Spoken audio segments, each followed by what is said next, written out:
ঢাকার মাইলস্টোন স্কুলের দশম শ্রেণীর মেধাবী ছাত্রী নাইমা সুলতানা এখন শুধুই স্মৃতি। গত ১৯ জুলাই কোটা বিরোধী আন্দোলনে পুলিশের সাথে ছাত্রছাত্রীদের সহিংসতায় রাজপথে না গেলেও নিজ বসত ঘরেই হঠাৎ একটি গুলি এসে নাইমার জীবনের আলো নিভিয়ে দেয়। উত্তরার ৫ নং সড়কে ভাড়া বাড়ির ৪র্থ তলার বারান্দায় গেলেই মাথায় গুলিবিদ্ধ হয়ে পিতামাতার সামনেই মৃত্যুর কোলে ঢলে পড়েন নাইমা। তাকে দ্রুত হাসপাতালে নিলে কর্তব্যরত চিকিৎসক মৃত ঘোষণা করেন। নাইমার রক্তমাখা পোশাক নিয়েই সন্তান হারানোর যন্ত্রণায় বিলাপ করছেন মা, বাবা ও স্বজনরা। নাইমার এমন করুণ মৃত্যু কিছুতেই মেনে নিতে পারছেন না তারা।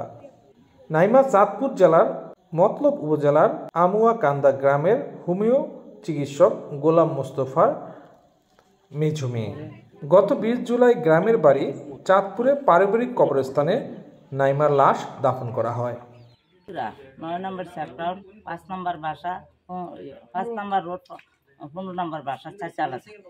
ওইখানে আমার নাতিনের ২ নাতিন আর নাতিন আমার ওইখানে মাইলিশ ছিল পড়ার সাথে যা নাতিন স্কুল বন্ধ শনিবার রবিবারে করবো, ৬ দিন বন্ধ ছিল, বাসায় ছিল। বাসায় থেকে উনি জোহর নামাজ পড়ছে, তারপরে খাওয়া দাওয়া করছে। খাওয়া দাওয়া কইরা ৪টা বাজে বারিন্দাতে গেছে বিলিবত হয়েছে মাথার বইরা গেছে, হয়ে গেছে ৪টা বইটা চাইছে, একটা ঘুরে গেছে বইরে একটা করছে আম্মু। এই শেষ।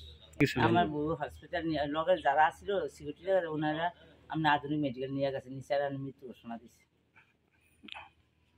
আমার বাইজিরে যে গুলি করছে আল্লাহ যেমন হের বুক যেন আল্লাহ এইভাবে খালি করে, আমার ভাইয়ের বুক যে খালি করছে হের বুক যেন আল্লাহ মাহবুতে খালি করে।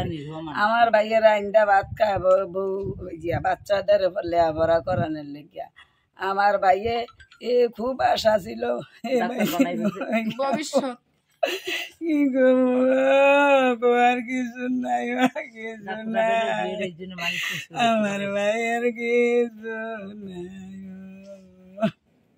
কি কব আল্লাহ জানা বিচার জেনেছি ওরা ঢাকায় থাকে, উত্তরায় লেখাপড়া করে। তো সেখান থেকে একটা মেয়ে ৯ম শ্রেণীতে পড়ে, গোলাম মোস্তফার মেয়ে, ওর বাড়ি আমুয়াকান্দা ৬ নম্বর ওয়ার্ড। তো সেখানে মৃত্যুবরণ কীভাবে হয়েছে সেটা আমি জানি না, তবে এখানে এটাই ওনার জানাজা এবং দাফন করা হয়েছে, এটুকুই আমি জানি।